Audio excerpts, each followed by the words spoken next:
पूरे उत्तराखंड में इन दिनों बिजली की अघोषित कटौती की जा रही है। कभी दिन तो कभी रात में बिजली अचानक गुल हो जाती है, जिससे पूरे प्रदेश के लोग परेशान हैं।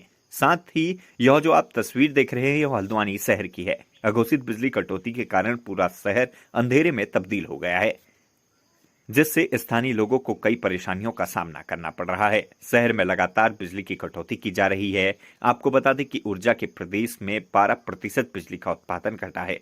कुमाऊं मंडल में हल्द्वानी सहित अन्य क्षेत्रों में बीते दिनों से दिन और रात करीब 2 से 3 घंटा बिजली की कटौती की जा रही है। अब आपको बता दें कि अघोषित बिजली कटौती क्यों की जा रही है। दरअसल मानसून प्रदेश में आफत लेकर आया है। भारी बारिश के कारण पहाड़ से लेकर मैदान तक काफी नुकसान हुआ है। साथ ही इसका असर ऊर्जा प्रदेश में बिजली के उत्पादन में भी पड़ा है। नदियों का जल स्तर बढ़ने के साथ ही गाद व सिल्ट आने की वजह से जुलाई में जल विद्युत परियोजनाओं में तय लक्ष्य से 12% कम बिजली बन पाई है।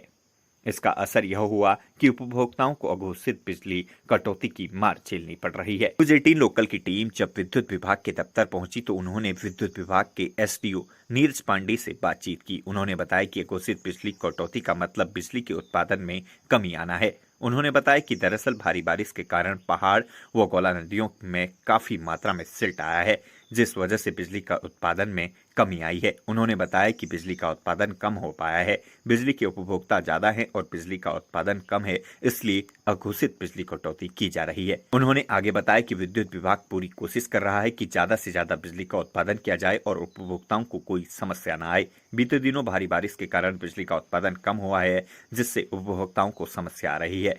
जल्द ही इस समस्या का भी निदान कर दिया जाएगा और उपभोक्ताओं को पूरी मात्रा में विद्युत आपूर्ति की जाएगी। उन्होंने कहा, विद्युत विभाग यह कभी नहीं चाहता कि उनके उपभोक्ताओं को कोई भी परेशानी का सामना करना पड़े।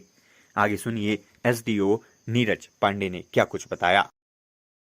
आजकल अघोषित बिजली कटौती हो रही है क्योंकि बरसात का मौसम है, नदियों में सिल्ट वगैरह आ जा रही है बारिश के कारण, जिसके कारण हमारे पास जितने भी हाइड्रो इलेक्ट्रिक पावर जनरेशन हैं उनका जनरेशन ठप हो जा रहा है और जनरेशन ना होने की वजह से विद्युत आपूर्ति करने में दिक्कत हो रही है और अघोषित बिजली कटौती करनी पड़ रही है, क्योंकि सारी बिजली की डिमांड जो है वो सेंट्रल पूल पे डिपेंड करती है, सेंट्रल पूल से अवेलेबिलिटी पे। तो वहाँ से हमें कम बिजली मिल पा रही है या फिर हमारा डोमेस्टिक उत्पादन है, हमारे उत्तराखंड का जो हाइड्रो इलेक्ट्रिक से जनरेशन है वो बंद होने की वजह से समस्या आ रही है। ऐसा जानकारी है कि 12% के आसपास कहीं बिजली में जो उत्पादन है वो घटा हुआ है, तो उसकी वजह से समस्याएं हैं। सहयोग की ही अपील करना चाहेंगे। अभी समस्याएं चल रही हैं, बिजली जैसी ही मांग के सापेक्ष हम आपूर्ति कर पाने में सक्षम होते हैं, उत्पादन कर पाने में सक्षम होते हैं, तो तुरंत ही सब लोगों को सामान्य बिजली की आपूर्ति की जाएगी और अच्छी विद्युत देने का हम लोग हमेशा प्रयासरत रहते हैं कि अच्छी गुणवत्तावान बिजली निरंतर उपभोक्ताओं को दी जा सके।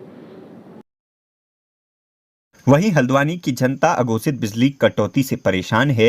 दिया टॉर्च जलाकर प्रदर्शन करने को भी मजबूर है। उनका कहना है कि विद्युत विभाग जल्द से जल्द विद्युत की आपूर्ति को ठीक करे। उमस भरी गर्मी में लगातार 5 से 6 घंटे की विद्युत कटौती और रोस्टिंग की वजह से जनता का जीना मुश्किल हो रहा है। विद्युत विभाग के अधिकारी बिल्कुल निकम्मेपने की सारे हदें पार कर रहे हैं। रात को 12 बजे भी लाइट भगा दे रहे, 1 बजे भगा दे रहे, जब मनमर्जी चल रही है पूरी विद्युत विभाग की। और वर्तमान समय में बच्चों के पढ़ाई में भी व्यवधान पैदा हो रहा है। सरकार और विद्युत विभाग को इस पर गंभीरता से ध्यान रखते हुए विद्युत कटौती को रोकने के लिए ठोस और सशक्त कदम उठाने चाहिए। आज हम लोगों ने यहाँ पर टॉर्च और मोबाइल की लाइट जलाकर, दिया जलाकर यहाँ पर प्रदर्शन किया है और हम लोग मांग कर रहे हैं कि तत्काल विद्युत विभाग अपनी तानाशाही निकम्मेपन को बंद करते हुए विद्युत कटौती और रोस्टिंग को बंद करने का काम करे, वरना पूरे हल्द्वानी की जनता सड़कों पर उतरने के लिए मजबूर होगी। हल्द्वानी से लोकल 18 के लिए पवन सिंह कुंवर की रिपोर्ट।